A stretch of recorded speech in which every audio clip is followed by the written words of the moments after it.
May nakita akong muka. Mukha ko. Ngunit hindi ako yon. Hindi. Sa bawat galaw ko, siya'y gumagalaw ng iba.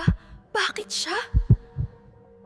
Dahil sa bawat silid, tila may sumusunod sa akin, hindi ako ligtas. At kapag nag-iisa ako, siya'y nandyan na, nakatingin sa akin ng malupit. Ngunit kapag lumilingon ako, wala roon. Ngunit nararamdaman ko siya, palaging naroroon. Hanggang sa nakita ko, siya ay palaging nasa likod ko. Sinusundan ako, hindi siya mawawala. Sino ang tunay kong sarili? Sino ang totoong ako? Ako na! At sa wakas, nahanap niya ako. Hindi ko na mapapalagpasan. Sundan para sa higit pang kwento ng takot kung matapang ka pa.